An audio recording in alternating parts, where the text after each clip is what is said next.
여기 미국 최고의 명문 대학교로 유학을 갔다는 중국인 대학생이 있습니다.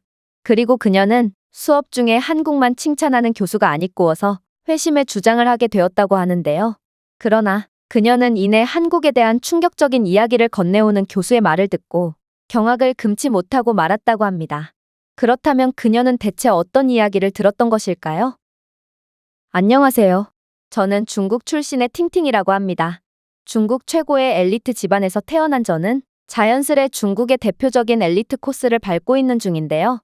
현재 저는 미국 최고의 명문대로 꼽히는 스탠포드 대학교에서 학사 과정을 밟고 있는 중이거든요. 비록 저는 기부 입학 제도를 통해 돈이 많은 부모님의 도움을 받긴 했지만 졸업만은 반드시 1등으로 함으로써 중국인의 저력을 보여주기로 했습니다. 그런데 분명 제가 중국에서 공부를 했을 때는 중국이 세계 최고의 국가고 모든 사람들이 중국인을 우러러보며 존경한다고 배워왔는데 막상 온 미국의 상황은 완전히 다르더군요. 일단 한국인들은 그 중에서도 가장 예상치도 못한 반응을 보이곤 했는데요. 저는 한국인들은 특히나 중국을 존경하는 줄 알았고 스탠포드 대학교 내의 한국인 유학생들에게 말을 걸며 친해지려 했거든요. 그러면서 중국은 전 세계에서 미국을 뛰어넘을 유일한 국가고 이미 경제나 군사적인 부분에서 미국을 추월한 상태라고 말해줬습니다. 그런데 같은 중화문화권에 속하는 한국인들은 중국의 성장을 우러러보기는커녕 그렇게 잘난 중국인데 왜 미국보다 뛰어난 자국의 대학교를 놔두고 미국까지 와서 공부를 하는 거냐는 다소 매서운 질문을 날리는 거 아니겠어요? 더 굴욕적이었던 건 저는 이 질문에 대한 답을 도통할 수가 없었고 그렇게 주위에 있던 세계 각국의 모든 학생들로부터 비웃음을 받아야 했다는 것입니다. 저는 저도 모르게 중국은 미국을 넘을 수 없다고 생각하고 있던 모양이었고 중국의 자존심이 달린 질문에 벙어리가 되어 웃음거리가 되었다는 사실이 너무나도 분했습니다. 하지만 이건 그저 약과일 뿐이었어요.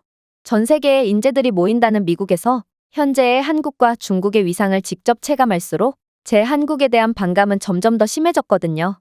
일단 제가 뉴욕으로 놀러 갔을 때만 해도 그랬습니다. 전 세계의 트렌디한 문화가 총집합한다는 이곳에서 전혀 찾아볼 수 없는 중국 문화와는 달리 한국 문화는 너무나도 쉽게 찾아볼 수 있었거든요. 광장에서는 K-팝 댄스 챌린지가 열려서 수많은 미국 젊은이들이 K-팝 문화를 즐기고 있었고 각종 언어 교환을 원하는 공고에서도 한국어를 배우고 싶어하는 사람들은 많았으나 중국어를 배우고 싶어하는 사람은 거의 없었죠. 그러다 저는 충격적인 장면을 목격하게 됩니다. 바로 중국의 전통 의상을 입고 플래시몹 행사를 벌이는 미국인들이 눈에 들어왔기 때문인데요. 저는 드디어 중국 문화가 인정받는 장면을 보는구나 싶었으나 자세히 보니 그들은 태극기를 흔들고 있었고 아무래도 한국 관련 퍼포먼스를 보이는 것 같았습니다. 이들이 입은 옷은 분명 중국의 전통 의상인 한푸인 걸로 보아 아무래도 미국인들은 한국인들이 한복이라고 주장하며 자신들의 것이라고 우기는 것을 믿고 한국 관련 행사의 한복이라는 표현을 사용하며 퍼포먼스 행사를 벌이는 모양이었습니다. 저는 한국의 이러한 문화 도둑질의 분노를 느끼면서도 어째서 소국인 한국 문화만이 미국에서 인기를 끌 수가 있는 건지 몹시 서운한 감정을 느꼈습니다. 그리고 미국이 한국 문화라고 생각하고 좋아하는 건 알고 보면 전부 중국의 것이고 결국 이들은 중국 문화의 우수함을 인정하고 있는 것과 다름없다는 생각을 하며 자기 위안을 하게 되죠. 그러나 이러한 제 자기 위안은 얼마 안가 무참히 박살나고 말았습니다. 왜냐하면 제가 미국에서 대학 생활을 이어나갈수록 자존심 상하는 일이 계속해서 벌어졌거든요. 일단 치킨의 경우가 그랬죠. 저는 미국에 오자마자 살이 거의 10kg이나 찌고 말았는데 치킨이 어찌나 맛있던지 하루에 한 번씩 치킨을 먹지 않으면 기분이 우울해지기까지 했거든요. 특히나 간장치킨과 양념치킨, 그리고 까르보나라 치킨 등 미국에서 판매하는 치킨은 맛도 너무나도 다양해서 저는 후라이드 치킨이 아닌 매번 새로운 양념의 치킨을 맛보며 유학 생활의 스트레스를 날리곤 했습니다. 그런데 이상하더군요. 이러한 치킨을 먹다 보면 꼭 메뉴에 태극기가 붙어 있거나 코리안 치킨이라고 적혀 있는 경우도 있었거든요. 저는 이러한 황당한 상황이 아무래도 이해가 안 갔고 한 번은 가게 주인에게 도대체 왜 미국 음식인 치킨에 뜬금없이 한국 국기가 붙어 있는 거냐고 물어보게 되었습니다. 그런데 그는 정말 충격적인 이야기를 해오더군요. 후라이드 치킨은 미국이 원조가 맞습니다. 그러나 양념치킨 같은 기발한 소스를 기반으로 만든 치킨은 한국이 개발해낸 한국 음식이죠. 요즘은 미국 전역에서 후라이드 치킨 대신 한국 치킨이 훨씬 더 잘 팔리고 있고 한국 국기를 붙여놓지 않는다면 손님들이 미국식 후라이드 치킨인 줄 알고 가게에 찾아오지 않습니다. 저는 순간 벙찔 수밖에 없었습니다. 제가 지금껏 환장을 하고 먹었던 게 미국 음식이 아닌 한국 음식이었다니 이건 정말 믿기지가 않았죠. 한국의 문화와 더불어 한식까지 미국 사회 깊숙한 곳까지 침투했다는 것도 매우 질투가 났지만 대국인 중국에서 온 제가 저도 모르게 한식을 인정하고 중식보다도 더욱 좋아했다는 게 부끄러워졌습니다. 그래서 저는 현실을 부정하기 시작했고 흑인인 가게 주인에게 거의 따지듯 항의를 하게 됩니다. 당신은 흑인이고 치킨은 흑인들의 소울푸드라고 들었습니다. 그런데 이런 치킨을 한국 음식이라고 하다니 당신은 자존심도 없는 건가요? 저 같으면 치킨의 유래와 역사를 생각해서라도 미국 음식이라고 우기겠습니다. 그러나 가게 주인은 저를 한심하게 쳐다볼 뿐이더라고요. 당신의 논리대로면 닭을 튀긴 요리를 미국이 가장 먼저 먹었으니 지구상의 모든 닭튀김 요리는 미국 음식이 되어야 한다는 건가요? 그러면 물을 가장 먼저 마신 것은 인간 종이 기원한 아프리카인이기 때문에 당신은 물을 마실 때마다 아프리카 혈통인 내게 허락을 받고 마셔야 하겠군요. 그런데 가만 보자. 요즘 들어 내게 이런 말도 안 되는 주장을 하는 특정 국가의 사람들이 한두 명이 아니던데 당신 미국인이 아니라 중국인이었어? 미국인은 절대로 이런 형편없는 억지를 부리지 않아. 저는 무척이나 당황했습니다. 보통 중국에서는 조금이라도 비슷한 음식은 전부 중국이 원조라고 주장하는 경우가 많은데 이건 중국의 다른 국가에서는 찾아볼 수 없는 논리였던 것입니다. 아무튼 그렇게 저는 치킨을 먹다 말고 식당에서 쫓겨나 버렸죠. 하지만 가장 원통했던 점은 따로 있었습니다. 바로 미국 내에서 한식을 판매하거나 다른 나라의 음식을 응용한 한국식 요리를 판매하는 식당들은 엄청나게 많고 심지어 한국인이 아닌 다른 국적의 사람들이 이러한 한식당을 여는 경우도 많았는데 중국 음식점은 찾아볼 수가 없었거든요. 차이나타운이 아니라면 미국에서 중식당은 거의 찾아볼 수 없었고 중국인이 아닌 다른 국적의 사람들이 중식당을 차린 경우도 볼 수 없었습니다. 불과 10여 년 전까지만 해도 미국 내의 중식당은 엄청나게 많았다고 하던데 그야말로 요즘의 추세는 완전히 한국으로 기울어버린 것이죠. 저는 이렇게 자존심을 상해하면서도 치킨이나 분식 등의 미국을 강타하고 있는 한식만은 정말 끊을 수가 없었는데요. 그렇게나 한국을 무시하던 저였지만 저는 저도 모르는 사이에 여느 미국인들처럼 한국 문화에 거의 종속되어 버린 것입니다. 하지만 그러한 문제를 인식하고도 저는 한국 음식을 먹는 것을 도저히 멈출 수가 없었고 그렇게 몸과 마음이 따로 노는 제 한심한 모습을 보며 제 한국에 대한 열등감과 시샘은 더욱 강해져만 갔습니다. 그러다 언제 한 번은 학교의 교양 수업에서 충격적인 일이 일어났죠. 바로 교수님께서 수업 중에 도저히 납득이 안 가는 말씀을 하셨기 때문인데요. 교수님께서는 21세기에 들어서 문화의 힘은 그 어느 때보다 중요해졌다며 대표적인 예로 한국은 21세기에 들어섬에 따라 경제적으로 대성공을 거두었으나 이들의 문화가 세계로 뻗어나가기 시작한 최근에서야 선진국 대우를 받고 있다고 말씀하셨거든요. 그러면서 자신도 한국의 삼겹살을 너무도 좋아한다며 상추쌈에 삼겹살과 한국식 쌈장을 곁들이면 하루의 고단함이 싹 사라지는데 한국 문화가 퍼지지 않았다면 평생 삼겹살을 모를 뻔했다며 너스레를 떨더군요. 저는 이 말을 듣고 도저히 참을 수가 없었습니다. 삼겹살은 중국 음식이고 중국식 전병에 싸먹는 대파 돼지고기 볶음에서 유래한 음식이거든요. 그래서 저는 벌떡 일어나서 삼겹살은 한국 음식이 아닌 중국 음식이라고 주장했습니다. 그런데 교수님은 정말 예상치도 못한 반응을 보이기 시작하더군요. 그는 이젠 질려버렸다는 듯 한숨을 내쉬더니 이내 표정을 찡그리며 말을 이어나갔거든요. 중국 학생들은 한치의 예외 없이 어떤 음식이든 중국 음식이라고 우기는군요. 그래, 어디 한번 삼겹살이 중국 음식인 이유나 들어봅시다. 그러나 저는 그에 대한 완벽한 증거를 찾아올 수 없었습니다. 모름지기 중국인이라면 삼겹살은 분명 중국의 대파 돼지고기 볶음에서 유래됐다고 알고 있지만 이에 대한 증거 자료는 전무하거든요. 그래서 저는 더욱 확실한 논리를 내세우기로 했습니다. 애초에 돼지고기 자체를 중국에서 가장 먼저 먹었거든요. 그러니 당연히 돼지고기의 한 부위인 삼겹살도 중국 음식이라고 볼 수 있지 않겠어요? 그런데 제 말이 끝나기가 무섭게 학생들 사이에서는 폭소와 야유가 터져 나오더라고요. 그리고 교수님 또한 저런 것도 스탠포드 학생이라고 여기 있냐는 듯한 한심하다는 표정을 짓더니 이내 입을 떼기 시작했어요. 이봐요, 중국 학생. 애초에 중국이 돼지고기를 가장 먼저 섭취하기 시작했다는 증거도 찾아볼 수 없을 뿐더러 설사 그게 맞다고 한들 삼겹살 구이가 중국 음식이라는 논리에 대한 근거가 될 수는 없습니다.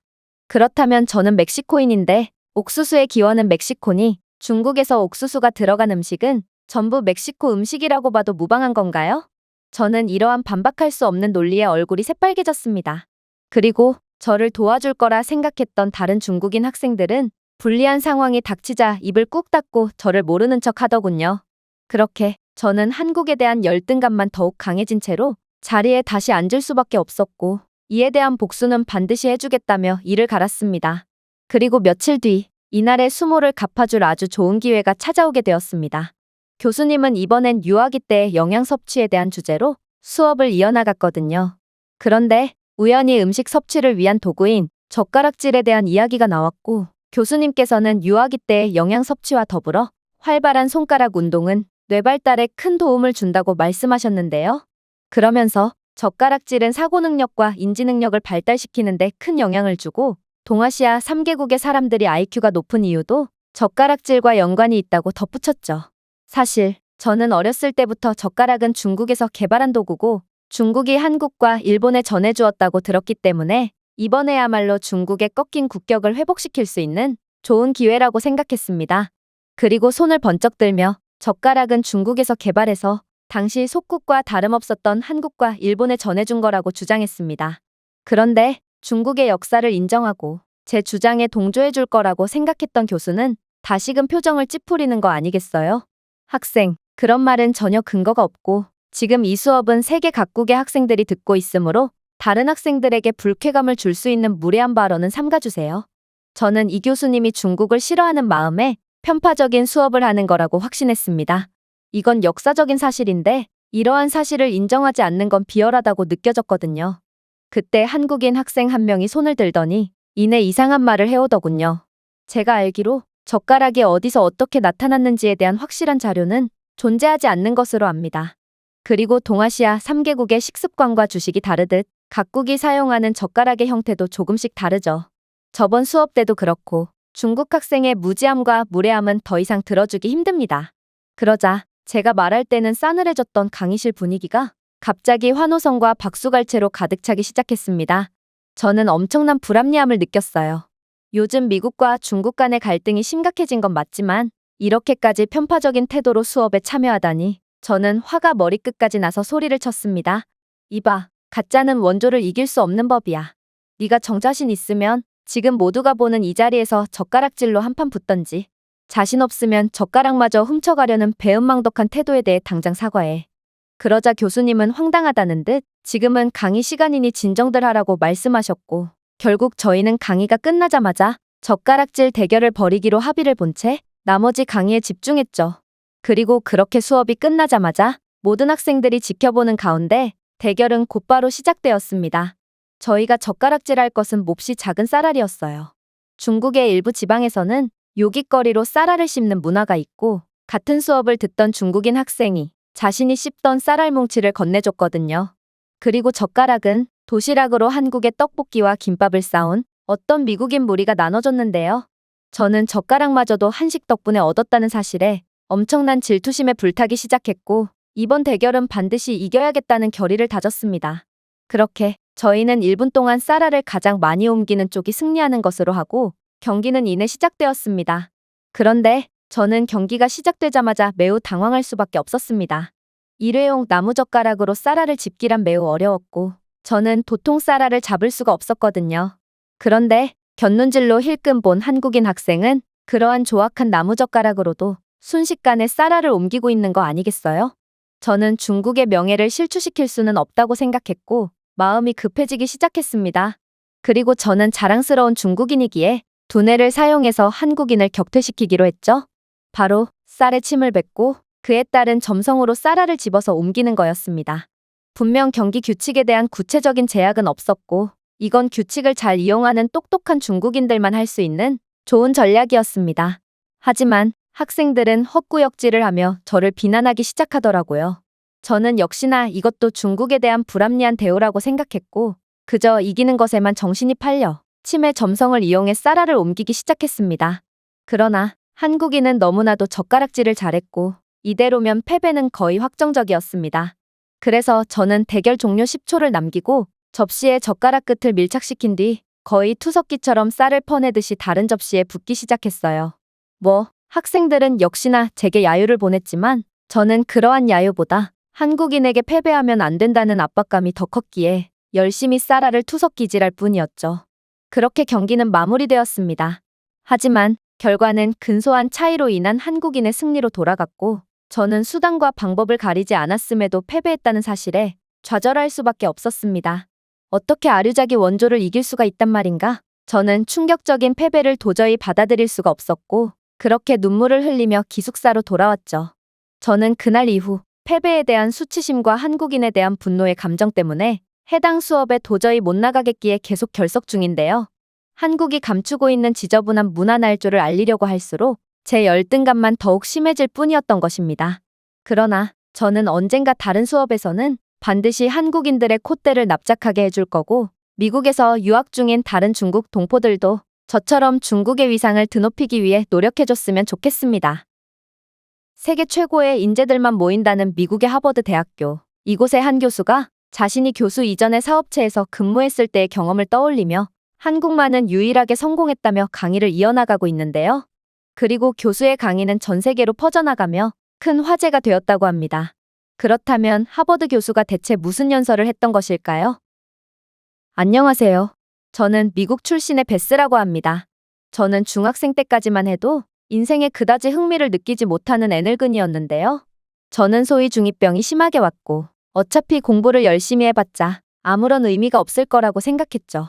하지만 고등학교에 입학하기 직전 저는 충격적인 경험을 하게 됩니다. 바로 사업 가셨던 아빠를 따라 중동 지역을 한 바퀴 돌게 되었는데 그렇게나 적개심이 많고 서양인들을 못 믿어하던 중동 사람들이 한국 기업이나 한국인들만 보면 완전히 마음을 열고 신뢰하는 모습을 보였거든요. 그리고 이러한 상황은 아프리카 국가들에서도 마찬가지였고 저는 도대체 한국만은 왜 이렇게 사랑받고 있는 건지 너무나도 궁금해졌습니다. 아무리 생각해봐도 한국은 아프리카나 중동 지역과는 너무도 멀리 떨어져 있는 국가였고 도저히 이들과 관련이 없어 보였거든요. 그렇게 저는 한국이라는 국가에 대해 호기심을 갖게 되었고 한국에 대해 공부를 하면서 이 나라에 대해 더욱 자세하게 알아보고 싶다는 생각을 하게 되었습니다. 그리고 이러한 한국에 대한 호기심은 염세주의자였던 저를 완전히 바꿔주었고 결국 저는 고등학생 때부터 밤낮으로 공부한 끝에 미국 최고의 명문대학교라는 하버드 대학교에 입학할 수 있었죠. 하버드 대학교에 입학하고 더 다양한 사람들과 만나다 보니 저는 한국이 생각보다 훨씬 더 유명한 국가라는 것을 깨닫게 되었습니다. K-팝과 한국 드라마, 그리고 한식까지 한국 문화는 그야말로 하나의 브랜드로서 전 세계 사람들의 사랑과 환호를 받고 있었고 저는 이러한 상황에 꽤나 당황하기도 했어요. 사실 저는 TV를 통 안 봐서 요즘 유행하는 것들에 대해 딱히 관심이 없고 그저 제 지적 호기심에 대한 욕구만 채우고 싶은 게 다였거든요. 그래서 대학교 입학 전까지는 한국이 문화적으로도 매우 수준 높은 모습을 보여주는지도 몰랐어요.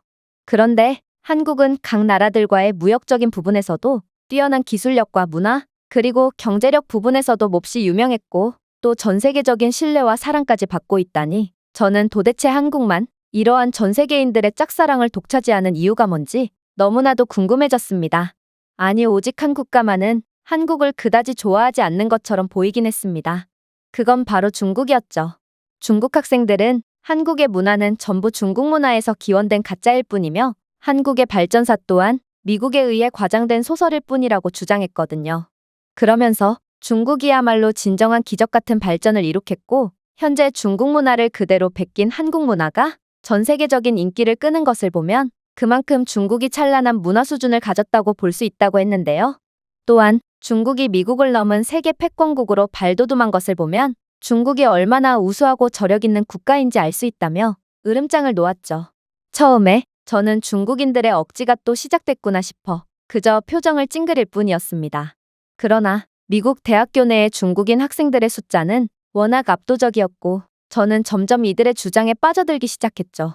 학교 복도에서도 운동장에서도 심지어 식당에서도 중국인들은 누군가에게 들려주려고 작정이라도 한 것처럼 자꾸만 영어로 해괴한 논리를 주절댔고 결국 저는 한국의 성공은 전부 중국 덕분이고 중국이야말로 진정으로 대단한 국가라는 이들의 주장이 머릿속에 맴돌 지경에 이르렀습니다. 그러다 아주 좋은 기회가 찾아왔습니다. 바로 제가 동아시아사 수업을 들었을 때의 일이었는데 교수님께서는 인류의 문명이 발전한 이래로 한국은 그 누구도 하지 못했던 기적을 이룩해냈다며 한국의 발전사를 높게 평가하셨거든요. 한국의 발전 과정은 매우 흥미롭고 또 많은 국가들이 귀감으로 삼아야 합니다. 현재 전 세계를 주름잡고 있는 선진국들을 생각해 보세요. 이들은 운 좋게 풍부한 자원을 가진 땅을 가지고 있거나 혹은 다른 나라들에 대한 침략과 수탈로 쌓아올린 부를 통해 빠르게 발전할 수 있었죠. 그러나 유일하게도 한국은 다릅니다. 한반도에는 지하 자원이 전무할 뿐만 아니라 한국은 자신의 의지와는 상관없이 여러 시련을 겪어야만 했거든요. 일본 점령의 파괴적인 영향과 한국 전쟁의 참화 이후 한국은 폐허가 되었고 경제는 엉망이 되었습니다. 그러나 한국은 지배나 착취를 통해 진보를 추구하기보다는 한국의 가장 큰 자산인 국민의 힘과 잠재력을 이용하는 쪽으로 방향을 틀었죠. 끊임없는 교육 투자와 혁신에 대한 국가적 헌신을 통해 한국은 기술과 지식이 번창할 수 있는 환경을 조성했습니다. 정부는 민간 기업과 함께 곧 한국 경제 기적의 중추가 될 산업인 반도체, 자동차, 전자산업을 육성했거든요. 결국 한국은 기술력의 중심지로 탈바꿈했습니다. 한국 브랜드가 품질과 신뢰성의 대명사가 되는 것을 전 세계는 경외했습니다. 최첨단 전자제품에서 고효율 가전제품에 이르기까지 한국 제품은 경쟁자일 뿐만 아니라 선도자로서 세계 시장에 진출했습니다. 자, 이제 지금의 한국을 한번 생각해 봅시다. 이야기는 완전히 바뀌었죠. 한국은 더 이상 전쟁으로 피폐해진 나라가 아니라 혁신과 기술 발전의 등불로 여겨졌습니다. 그러나 더 중요한 것은 한국의 부상이 착취의 그림자에 가려지지 않았다는 것입니다. 한국은 자원을 약탈하거나 분쟁을 수출하지 않고 노력과 독창성을 바탕으로 제국을 건설했습니다. 교수님의 연설에 선진국 출신의 학생들은 마른 침을 삼키며 고개를 푹 숙였습니다. 자신들이 지금 이곳에서 공부를 할 수 있게 된 이유는 바로 그들의 조상이 착취에 가담했기 때문이라는 사실을 그 누구보다 잘 알고 있는 모양이었죠. 하지만 한국은 그러한 착취를 당하는 입장이었음에도 현재는 자신들을 식민 지배했던 일본뿐만 아니라 당대 최강의 열강 제국들보다도 훨씬 부유하고 강한 국력을 갖게 되는 기염을 토한 것입니다. 그런데 그때 중국 학생이 손을 번쩍 들더니 이내 충격적인 말을 쏟아내기 시작했어요. 교수님, 한국의 발전사는 너무 고평가되어 있습니다. 다른 나라의 지배를 극복하고 선진국이 된 국가는 한국뿐만이 아니거든요. 중국도 한국처럼 똑같이 일제의 수탈을 겪었지만 현재 중국을 좀 보세요. 중국은 미국과 어깨를 나란히 하는 세계 최강국으로 발돋움했고 모든 개발도상국들의 존경을 한몸에 받고 있습니다. 또한 세계의 모든 사람들이 중국인을 좋아하고 존경하고 있죠. 물론 한국도 위기를 극복했다고 말할 수 있겠지만 이들이 과연 중국처럼 전 세계적인 존경을 받고 있을까요? 한국은 중국과는 비교도 할 수 없는 소국이고 따라서 한국보다 중국의 발전사가 훨씬 위대하다고 볼 수 있을 겁니다. 중국 학생의 발언에 교수님은 기가 찬다는 듯 픽 웃었습니다. 그러더니 즉각적으로 반박을 시작하셨죠. 자, 일단 학생의 주장은 전제부터가 틀렸습니다. 미국과 중국이 어깨를 나란히 하고 있다고요? 학생의 이러한 주장에 동의하는 사람은 중국인 말고는 아무도 없을 겁니다. 심지어 중국인들조차 자신의 전 재산을 걸어야 한다면 100% 미국 쪽에 걸 테죠. 또한 아무도 중국을 존경하거나 사랑하지도 않습니다. 여기에는 세계 각국에서 온 학생들이 있는데요. 여기서 중국을 좋아하는 학생이 있다면 손을 들어주시기 바랍니다. 교수님의 말씀이 끝나자 강의실의 분위기는 이상하리만큼 싸해졌어요. 아무도 손을 들지 않았으며 오히려 대부분의 학생들이 중국에 대한 좋지 않은 감정을 가지고 있는지 한껏 인상을 찌푸릴 뿐이었죠. 그러자 교수님은 다시 말씀을 이어나가셨습니다. 왜 아무도 중국을 좋아하지 않는지 아십니까? 중국은 일본의 수탈을 받았던 건 맞지만 이들이 피해자라고 해서 다른 나라들을 수탈하지 않은 건 아니거든요. 대표적인 예로 중국은 역사 내내 한국 침략을 시도했습니다. 그러나 중국은 그 영겁의 세월 동안 단 한 번도 한국을 지배한 적이 없었죠. 즉, 중국은 다른 나라를 지배할 능력이 없었던 거지 이들이 대단히 착하고 양심적이어서 다른 나라를 지배하지 않았던 게 아니라는 소리입니다. 오히려 중국은 아시아와 아프리카의 개발도상국들의 원조를 명목으로 한 21세기판 경제 침탈을 이어나가고 있습니다. 개발을 해준다는 명목으로 불공정 계약을 맺어서 돈을 갚지 않으면 각종 이권 사업을 강제로 뺏어버리는 거죠. 도대체 중국이 자신들을 지배했던 일본과 다른 점이 뭐란 말입니까? 교수님의 말씀에 중국 학생은 얼굴이 새빨개졌습니다. 그러나 교수님의 주장에는 군더더기조차 하나도 없었고 결국 중국 학생은 아무 말도 못한 채 다시 자리에 앉아야 했죠. 하지만 교수님은 중국 학생은 안중에도 없다는 듯 말을 이어나가셨습니다. 자, 그렇다면 중동이나 아프리카에서 온 학생들에 한해 질문하겠습니다. 여기서 한국에 대해 호감을 갖고 있는 학생들은 손을 들어주시기 바랍니다. 그러자 놀랍게도 거의 대부분의 학생들이 기꺼이 손을 들었는데요. 교수님은 이러한 상황에 그럴 줄 알았다는 듯 강의를 시작하셨습니다. 여러분들은 중동이나 아프리카에 가본 적이 있습니까? 아마 이들 국가에 가본 사람은 거의 없을 것 같은데요. 그런데 다들 보셨다시피 중동이나 아프리카 국가들에서는 한국을 무척이나 좋아하고 있답니다. 한국은 이러한 지리적으로 문화적으로 동떨어져 있는 국가들 말고 자신들과 가치관을 공유하는 다른 선진국들과 훨씬 많은 교역을 하며 밀접한 관계를 맺고 있는데요. 그럼에도 중동 및 아프리카 국가의 사람들은 이상하리만큼 한국을 좋아하고 있습니다. 도대체 왜 그럴까요? 교수님은 잠시 목을 축이시더니 이내 다시 말씀을 이어나가셨습니다. 내 양력을 본 학생들은 알 겁니다. 저는 방산업체에서 일했고 무기 거래건으로 세계 각국을 파견 다니며 수많은 사람들을 만나봤습니다. 그런데 재밌는 점이 뭔지 아십니까? 중동과 아프리카 국가 등 우리의 주요 고객이자 훌륭한 사업 파트너인 이들은 아이러니하게도 우리를 그렇게 반기지 않았다는 것입니다. 정말 이상하죠? 사실 굳이 따지자면 갑의 위치는 우리였고 그들은 우리에게 감사해야 할 위치에 있었는데도 말입니다. 처음에 나는 이들이 원래 그렇게 폐쇄적이고 외지인을 경계하는 문화를 가진 줄 알았습니다. 하지만 나는 우연히 LG와 삼성 등 한국 기업에서 협상을 하러 온 한국인들을 보게 되었고 이들은 나와 완전히 다른 대우를 받고 있다는 사실을 알게 되었습니다. 중동과 아프리카의 사람들은 한국인들만 보면 웃음이 끊이질 않았고 여러 농담을 건네고 각종 혜택들을 기꺼이 내주며 이들을 환영했거든요. 그래서 나는 엄청난 불합리함을 느꼈습니다. 그리고 한 번은 맹렬히 따지게 되었죠. 그런데 이들은 이내 충격적인 이야기를 해오더군요. 이봐요, 미국 양반. 미국이나 유럽처럼 당신들 같은 서방 세계에서 온 사람들은 다른 나라를 수탈해서 얻은 문명으로 무기를 만들고 우리에게 피를 대가로 치러야 하는 무기를 판매하고 있습니다. 반면에 한국은 우리에게 뭘 판매하는지 아십니까?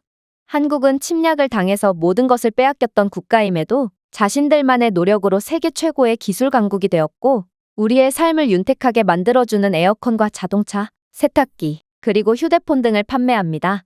당신들의 무기에는 개발도상국들의 피가 묻어있지만 한국이 만들어낸 제품들에는 이들의 땀방울과 희망이 깃들어 있단 말입니다. 나는 한국을 보며 우리나라도 언젠가는 한국처럼 할 수 있을 거라는 희망을 얻고 있고 그건 우리나라의 국민들 모두가 마찬가지입니다. 그런데 당신은 무슨 낯짝으로 한국만 편애한다며 내게 화를 내고 있단 말입니까? 나는 당황할 수밖에 없었습니다. 한국의 역사적인 관점에서는 생각해 본 적이 없었거든요. 그날 이후 나는 한국에 대한 엄청난 관심이 생겼고 미친 듯이 한국을 공부해보기 시작했습니다. 그리고 한국은 다른 선진국들과는 완전히 다른 발전 방식을 택했다는 것을 알 수 있었죠. 바로 한국의 발전 접근 방식은 혁신을 통한 성장이라는 철학을 특징으로 한다는 것입니다. 한국은 기술에 투자했을 뿐만 아니라 기술이 윤리적이고 세계적으로 유익하도록 보장하는 데에도 투자한 국가입니다. 삼성, LG, 현대와 같은 한국 기업들은 이제 품질과 혁신, 신뢰성과 동의어가 되어 글로벌 무대에서 경쟁할 뿐만 아니라 선호되는 공급자로서 경쟁합니다. 하지만 한국에 대한 세계의 신뢰는 기술적인 업적을 넘어서서 확장됩니다. 그것은 또한 국제평화와 협력에 대한 한국의 헌신에 뿌리를 두고 있습니다. 많은 선진국들의 침략의 역사적 서술과 달리 한국의 이야기는 갈등과 정복보다는 회복력과 상호이익을 통해 상승하는 것 중 하나입니다. 게다가 K-팝과 드라마, 그리고 요리를 통한 한국의 문화적인 영향은 기술적이고 경제적인 메시지를 강조하는 소프트 파워의 이야기를 엮어냈고 노력, 창조성, 그리고 공동체의 가치를 증진시켰습니다. 오늘 이 자리에 모여 한국이 주는 교훈을 돌아봅시다. 한국은 진정한 발전, 즉 지속 가능하고 정의로운 것은 힘 있는 소수가 다수를 짜내면서 독차지하는 것이 아닌 인류 모두를 고양시키는 공정과 혁신의 원칙에 뿌리를 두어야 한다고 우리에게 가르칩니다. 순간 강의실에는 선진국 출신의 학생들의 부끄러움의 적막과 개발도상국 학생들의 희망에 찬 눈동자가 공존했습니다. 그리고 벼랑간 에티오피아 출신이 한 학생이 번쩍 일어났죠. 저는 고향 마을에서 한국과 중국의 원조를 직접 경험해서 확실히 말할 수 있습니다. 중국이 들어오면 처음에만 좋고 결국 모두가 힘들어지고 상황은 악화되기만 하죠. 이들은 우리가 갚지도 못할 정도의 돈을 억지로 빌려주고 도와주는 척하며 결국엔 우리의 모든 것을 앗아가 버리거든요. 그러나 한국은 중국과 완전히 다릅니다. 한국은 에티오피아뿐만 아니라 여러 개발도상국들을 무상으로 도와주고 있거든요. 그리고 꼭 현지인들을 고용해서 일자리 창출까지 도와줍니다. 그야말로 우리에게 지속 가능한 성장이 무엇인지 몸소 가르쳐주는 것입니다. 그래서 모두가 한국을 좋아합니다. 사실 한국은 이럴 이유가 없습니다. 중국과는 달리 한국은 우리에게 어떠한 이권과 혜택도 바라지 않거든요. 심지어 다른 선진국의 봉사단체는 과거의 일을 반성한다는 목적이라도 있지 한국은 다른 나라를 침략한 적도 없기에 이러한 목적도 없습니다. 한국은 그저 자신들이 힘들어 본 경험이 있기에 그저 선의 하나로 이러한 아름다운 베풀음을 실천하는 것이죠. 에티오피아 학생의 말이 끝나자 강의실 내에는 훌쩍이는 소리까지 나며 분위기가 후끈 달아올랐습니다. 그리고 교수님은 에티오피아 학생의 말에 박수를 보내더니 숙연한 표정을 지으며 강의를 이어나갔죠. 우리는 모두 반성해야 합니다. 우린 지금 중국을 예로 들었지만 사실 제국주의 시대의 모든 국가들이 마찬가지거든요. 이들은 21세기판 경제 종속을 통해 개발도상국들을 쥐어짜고 있습니다. 하지만 이제는 모두가 한국을 주목해야 합니다. 한국은 다른 나라들을 침략하지 않으며 착하고 성실하게 살고도 충분히 많은 부와 명성을 누릴 수 있다는 것을 몸소 보여주었거든요. 보세요. 전 세계를 통틀어봐도 누가 그 어떤 나라와도 척을 지지 않고 모든 국가들과 친하게 지낼 수가 있을까요? 한국은 문화와 종교, 경제를 초월한 최고의 선진국이고 이 나라가 보여준 혁신과 헌신을 모든 나라들이 본받아야 합니다. 특히나 중국이 미국과 겨루고 싶다면 더더욱 한국을 존경하고 이들에게 배워야 합니다. 한국은 윤리적 발전을 위한 희망의 등불이거든요. 이것은 다른 나라를 깎아내리는 것이 아니라 자신을 강화하고 세계의 이익을 위해 자신의 발전을 공유함으로써 세계 무대에서 선진적인 지위를 얻을 수 있다는 증거이기도 합니다. 바로 전 세계 어디에서도 인정받지 못하고 있는 중국에 가장 필요한 부분이라고 할 수 있죠. 교수님의 말씀이 끝나자 모든 학생들은 그저 입을 벌린 채 반쯤 넋이 나가버렸습니다. 그리고 저 또한 선진국 시민으로서 부끄러움을 느끼며 한편으로는 제가 한국이라는 나라를 좋아하고 이 나라를 위해 그동안 열심히 달려온 보람이 있었구나 싶어 벅차오르는 감정도 느꼈죠. 저는 알면 알수록 더욱 궁금해지는 한국이라는 나라의 매력에 푹 빠져버렸고 이번 방학에는 반드시 한국을 직접 방문해서 이 나라에 대해 하나부터 10까지 전부 탐구해볼 생각입니다. 미국 아이비리그 대학교 중 하나인 코넬 대학교. 이곳 대학교에서 국제행사가 열렸는지 세계 각국에서 온 교수들이 한자리에 모여 있는데요. 그런데 갑자기 중국에서 왔다는 교수가 한국에 대한 터무니없는 비방을 시작하자 이내 다른 국가에서 온 교수들도 이때다 싶어 한국에 대한 이야기를 쏟아내기 시작합니다. 그렇다면 이곳 강의실에서는 대체 어떤 일이 벌어지고 있는 것일까요? 안녕하세요. 저는 미국 출신의 나디아라고 합니다. 현재 미국 코넬 대학교에 재학 중인 저는 친환경에 완전히 빠져 있는데요. 아무래도 저는 시골 출신이라 그런지 자연을 그 누구보다 사랑할 뿐만 아니라 마을 어른들께 자연을 소중히 여기지 않으면 그 피해는 고스란히 우리에게 되돌아온다는 말을 듣고 자랐기에 더더욱 친환경에 많은 관심을 갖게 되었습니다. 그런데 최근에는 아시아 국가에서 온 저명한 교수가 코넬 대학교로 초청 세미나를 왔다는 소식을 듣게 되었는데요. 저는 중국인 친구들에게 중국이야말로 친환경 기술 발전에 앞장서고 있는 지구방위대 같은 국가라는 말을 수차례나 들어왔기에 기대에 찬 채 세미나에 참석하기로 했습니다. 역시나 세계의 인재들이 모이는 코넬 대학교라서 그런지 세미나는 아시아뿐만 아니라 유럽 등 그야말로 세계 각국에서 온 전문가들과 교수님들이 강의를 준비 중이셨는데요. 그렇게 제가 새로운 지식을 얻게 된다는 것에 대한 잔뜩 설레는 마음을 가까스로 진정시켰을 무렵 강의는 시작되었습니다. 처음 강의를 시작한 건 중국인 교수였어요. 중국 인류의 명문대학교에서 교수로 재직 중이며 중국 최고의 친환경 연구실을 이끌어 나가고 있다는 이 교수는 아무래도 아시아에서 온 유일한 교수처럼 보였는데요. 그런데 유익한 강의를 해줄 거라 기대했던 것과는 달리 중국인 교수는 주제에서 벗어난 뜬금없는 소리를 하기 시작하더군요. 여러분들도 아시다시피 중국은 세계 최고의 친환경 기술을 통해 전 세계를 대표해서 지구 환경을 위해 헌신하고 있습니다. 그러나 요즘은 이런 중국만의 노력이 대체 무슨 의미가 있을까 하는 생각이 듭니다. 이웃 국가인 한국은 지금도 엄청난 양의 쓰레기를 태우면서 환경을 오염시키고 있고, 심지어 이로 인해 발생한 미세먼지를 중국 탓으로 돌리며 책임을 회피하고 있거든요. 우리 모두는 한국 같은 얌체 국가에 대한 국제적인 제재를 고려해야 합니다. 도대체 그가 학자로서 저희에게 가르침을 주려고 이 자리에 나온 것인가? 아니면 중국의 대변인으로서 정치를 하기 위해 나온 것인가? 저는 중국인 교수의 뜬금없는 발언에 황당함을 느낄 뿐이었는데요. 그런데 그때 유럽의 대표적인 환경공학자라고 알려져 있는 저명한 교수님께서 즉각적으로 자리에서 일어나더니 이내 충격적인 주장을 하기 시작했습니다. 글쎄요, 한국은 환경을 재물 삼아 자연과 돈을 맞바꾸며 발전한 다른 선진국들과는 달리 유일하게 환경을 보존하며 기술 혁신만으로 선진국으로 도약한 유일한 국가인 것을 모르나 봅니다. 한국의 이러한 경제성장 모델은 지금도 전 세계가 인정하고 지향해야 할 기준으로 삼고 있죠. 그리고 100번 양보해서 한국이 환경오염을 통해 발전한 국가라고 하더라도 적어도 중국이 욕할 만한 국가는 아닌 것 같습니다. 중국은 인류 역사상 최악의 환경오염을 야기하며 그야말로 지구의 수명을 깎아가면서 불을 축적 중이고, 이로 인한 미세먼지를 날리며 한국의 대기질을 그야말로 초토화시키고 있거든요. 이런 국제적인 민폐 문제는 환경이나 도시공학을 전공하는 학생들이 가장 입문적으로 공부하는 사안임에도 불구하고 중국에서 오신 분은 왜 말도 안 되는 억지를 부리는 건지 모르겠습니다. 애초에 당신의 주장은 이번 주제와 동떨어져 있기도 하죠.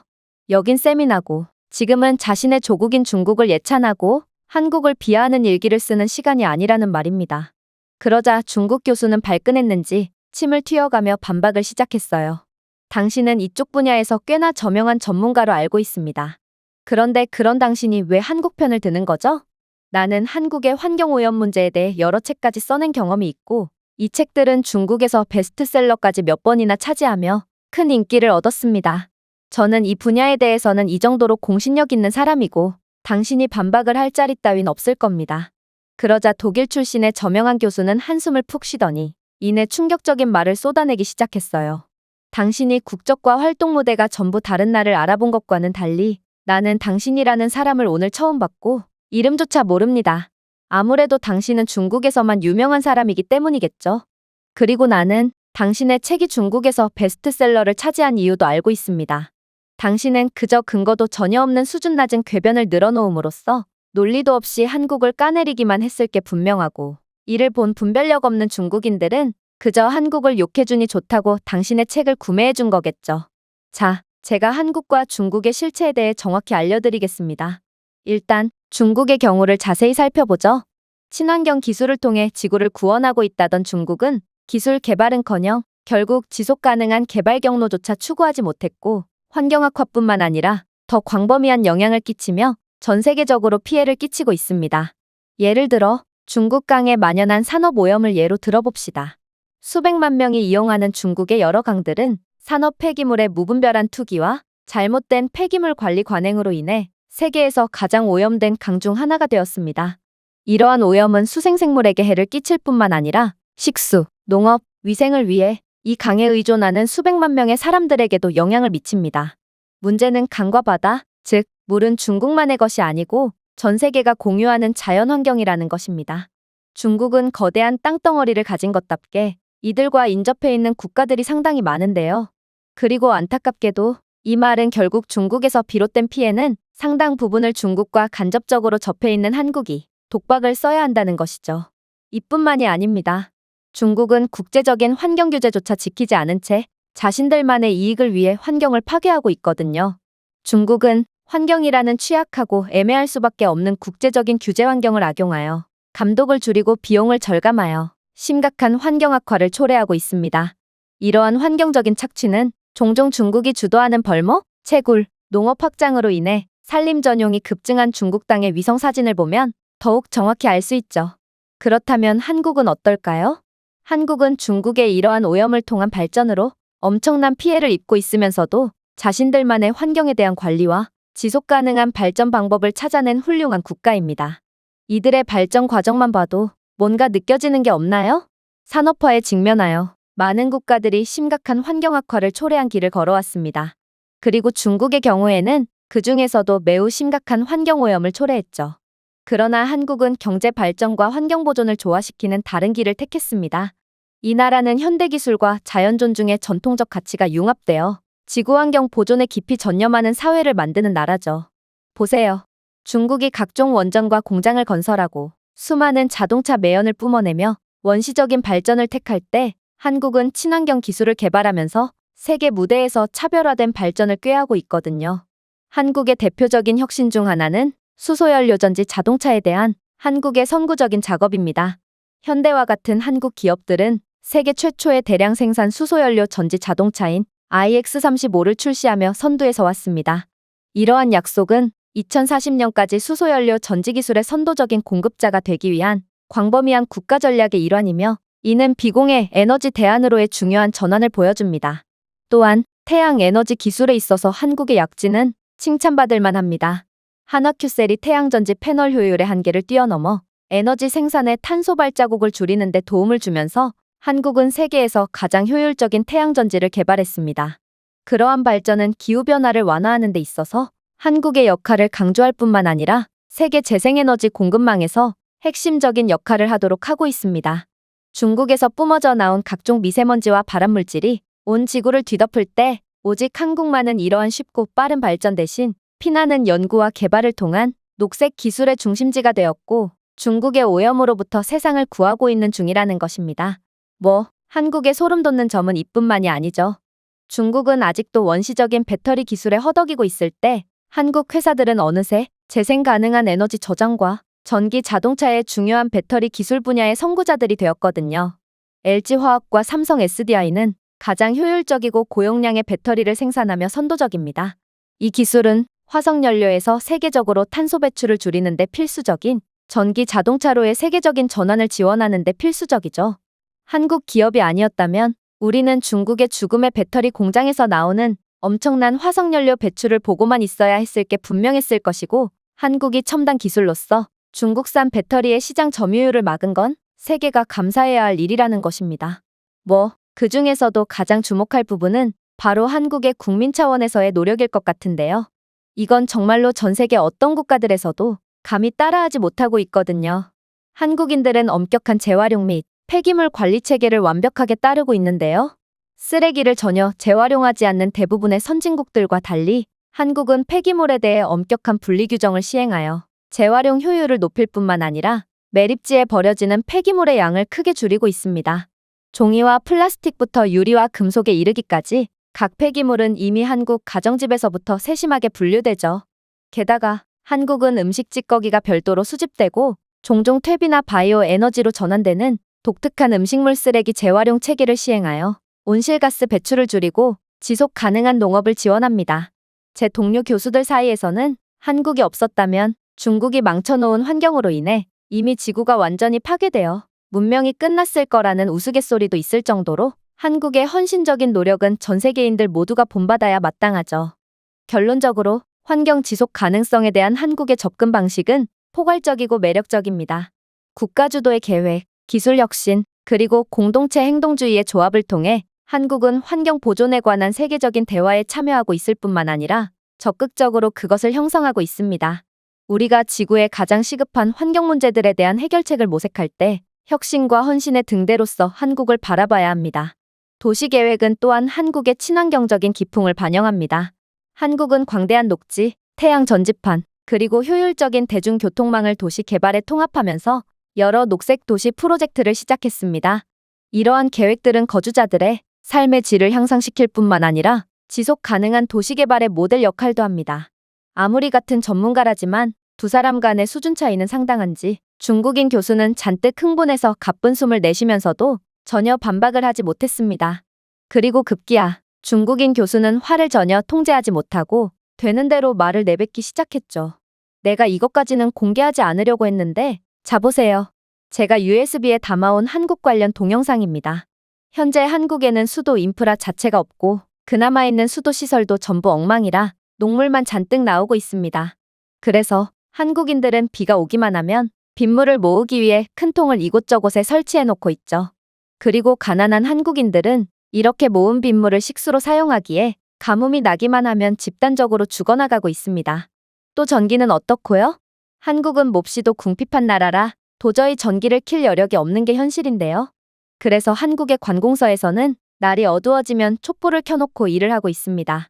이 모든 것들은 영상 증거로 똑똑히 남아있는데 당신은 어째서 한국이 선진국이라는 둥, 모범적인 발전을 했다는 둥, 거짓말을 해대는 거죠? 중국인 교수가 공개한 한국의 충격적인 영상에 모두가 기겁을 할 수밖에 없었습니다. 분명 독일인 교수의 말만 들었을 때는 한국은 세계의 평화까지 책임지고 있는 선진국 중에서도 가장 선진적인 나라처럼 보였거든요. 그런데 이러한 한국에 대한 명백한 가난한 영상적 증거는 모두를 깜짝 놀래키기에 충분했어요. 그런데 독일인 교수는 중국인이 공개한 영상을 보았음에도 여전히 전혀 개의치도 않아 하더군요. 그리고 이내 혀를 끌끌 차며 고개를 가로젓더니 놀라운 말을 이어나가기 시작했습니다. 제가 듣기로 중국에서는 능력이 있는 사람에게 교수직을 주는 게 아닌 중국의 실체를 감추고 듣기 좋은 말을 잘하는 사람에게 교수직을 준다던데 그게 사실이었나 봅니다. 내가 중국에 있었을 때 당신과 똑같은 주장을 하는 중국인 교수들은 한두 명이 아니었거든요. 사실 저는 한국에서 5년, 중국에서 1년간 거주한 경험이 있습니다. 중국은 교수직 제안을 받고 갔다가 중국의 처참한 현실에 학을 떼고 1년 만에 빠져나왔죠.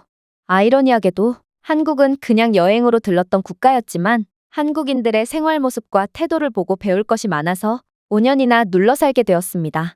따라서 한국과 중국에서 직접 살아본 저는 당신의 주장이 새빨간 거짓말이라는 것을 알 수 있습니다. 일단 당신이 제시한 영상의 배경은 한국이 아닙니다. 그저 중국의 동영상 합성 기술로 교묘하게 한글 간판들을 합성해 놓은 게 다죠. 안 그래도 제가 독일에서 강의 중에 당신이 제시한 영상과 똑같은 영상을 들이밀며 한국은 가난하다는 터무니없는 주장을 하는 중국인들이 너무 많았는데요. 그래서 제가 실제 영상을 찾아왔습니다. 그리고 독일인 교수가 공개한 영상에서는 정말로 무수한 한자 간판들과 거리에는 대소변을 아무렇지 않게 보는 중국인들의 모습이 적나라하게 담겨 있었습니다. 그리고 강의실 안에 있던 모두가 중국인 교수의 치졸한 행동에 학을 뗄 수밖에 없었죠. 나름 중국에서 유명한 교수라는 자가 한국에 대한 비방을 하기 위해 조작된 자료를 사용했다니요. 이건 정말 믿기지가 않는 일이었습니다. 그러나 독일인 교수는 멈추지 않고 계속해서 충격적인 이야기를 이어나갔어요. 한국과 중국이 근본적으로 다른 이유를 알려드리겠습니다. 중국은 21세기인 현재도 물이나 전기조차 제대로 안 나오는 이러한 처참한 모습을 보이고 있는데 실제로 한국도 일제의 침략과 한국전쟁을 거치면서 불과 몇십 년 전까지만 해도 이와 똑같은 상황이었거든요. 그러나 한국은 결국 전쟁과 식민지 탄압의 잿더미에서도 우뚝 섰고 회복력과 혁신의 등불로 많은 사람들을 감동시키고 있습니다. 한국은 현재 가장 어두운 시대에 직면했음에도 불구하고 인프라 개발, 특히 물과 전기 분야에서 세계적인 리더로 부상한 상태거든요. 제가 아까 한국의 선진적인 기술 부분을 언급해서 한국이 처음부터 잘 살았던 전통적인 선진국이라고 오해하는 사람들도 있을 것 같은데 한국은 몹시 아픈 역사를 갖고 있는 나라로 수십 년 전까지만 해도 웬만한 아프리카 국가들보다 못 사는 세계 최빈국이었거든요. 심지어 아프리카와 달리 자원도 없는 이 나라는 그야말로 희망이라는 것이 아예 존재하지 않았습니다. 자, 그럼 페이지를 20세기 초로 돌려봅시다. 한국은 한국인들이 권리와 자원을 빼앗긴 착취와 고난으로 특징지어지는 시기인 일본의 식민지 지배하에 있었습니다. 1945년 해방 이후 한반도는 곧 파괴적인 한국전쟁에 휩싸였고 그것은 나라를 폐허로 남겼습니다. 경제는 산산조각이 났고 사회 기반 시설은 파괴되어 수백만 명이 깨끗한 물과 전기와 같은 기본 필수품에 접근할 수 없게 되었습니다. 중국 또한 극심한 빈부격차는 물론 일제의 수탈로 인해 상황은 몹시 안 좋았지만 그래도 한국보다는 조금 나은 상황이었죠. 그러나 중국과는 달리 한국인들 특유의 불굴의 정신은 이 어려운 시기 동안 빛났습니다. 재건을 향한 여정은 국가 발전과 인적 자본의 활용에 대한 변함없는 헌신으로 시작되었습니다. 한국은 국민들과 함께 1960년대 초부터 현대화와 산업화에 중점을 둔 일련의 경제개발 5개년 계획에 착수했습니다. 이러한 개발 계획의 중추적인 요소는 물과 전기를 위한 강력한 기반시설의 구축이었습니다. 경제성장과 공중보건에서 지속가능한 수자원과 에너지의 중요한 역할을 인식하고 상당한 투자가 이루어졌습니다. 댐과 저수지는 안정적인 물 공급을 확보하기 위해 건설되었습니다. 1970년대에 건설된 소양댐은 한국이 농업과 산업 수요를 모두 지원하기 위해 천연자원을 통제하기 시작한 방법을 보여주는 한 예입니다. 한국은 또한 전력 분야에서 국가 그리드 확대를 추진했습니다. 원자력은 석탄과 수력발전소를 보완하며 한국 에너지 전략의 핵심으로 등장했습니다.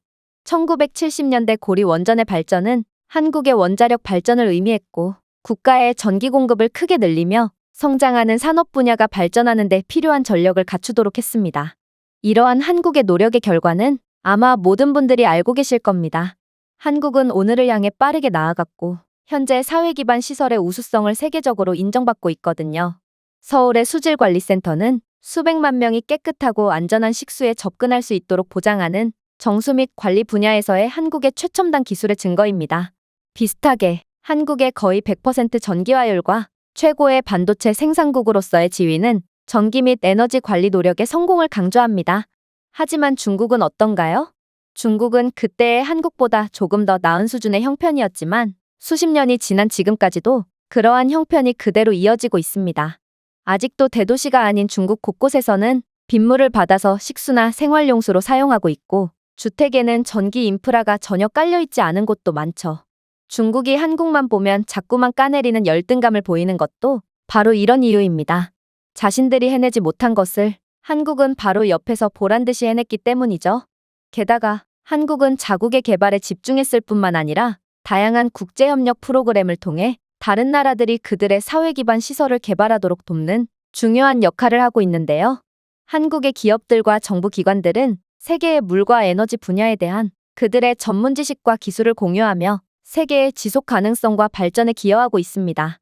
그야말로 중국이 반에서 꼴찌에서 두 번째에 열등생으로 영원히 남아있을 때 반에서 꼴찌를 하던 한국은 이제 반에서 1등을 하게 된 걸로 모자라 학생들을 가르치는 선생님의 역할까지 맡게 된 것입니다. 결론적으로 한국의 이야기는 결단력, 전략적 계획, 그리고 혁신적인 사고에 의해 추진되는 놀라운 변화 중 하나라고 할 수 있습니다. 전쟁과 식민주의로 황폐해진 땅에서 사회 기반 시설 개발의 선도주자에 이르기까지 한국의 여행은 어떻게 성견지명을 가진 리더십과 회복력 있는 사람들이 번영하고 지속 가능한 미래를 건설하기 위해 위대한 역경을 극복할 수 있는지를 강력하게 상기시켜줍니다.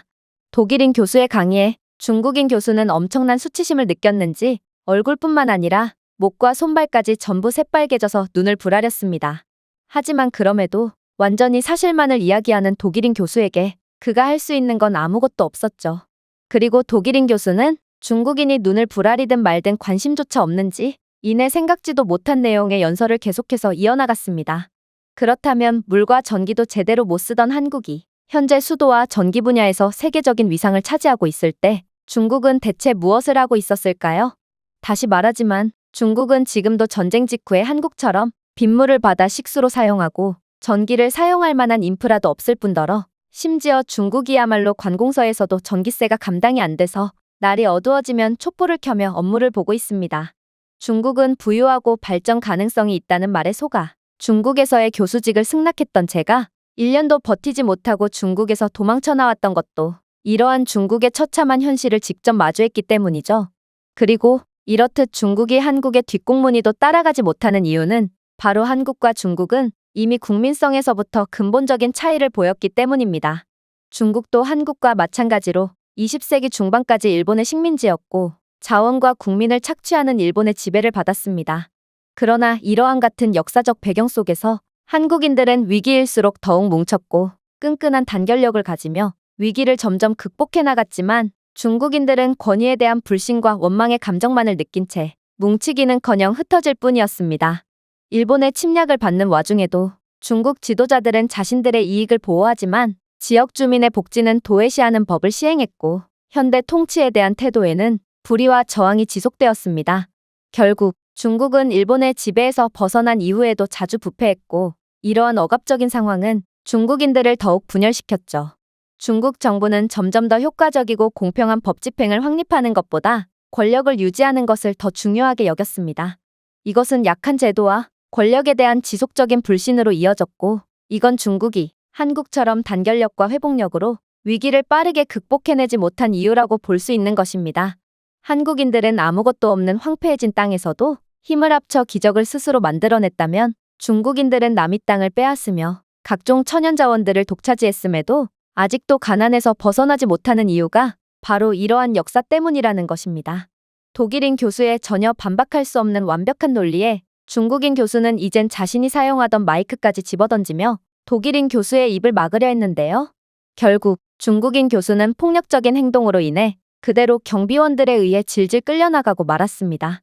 그런데 그는 끌려나가는 중에도 맹렬한 저항을 일삼아서 셔츠와 바지까지 전부 찢기고 벗겨져 버렸는데요.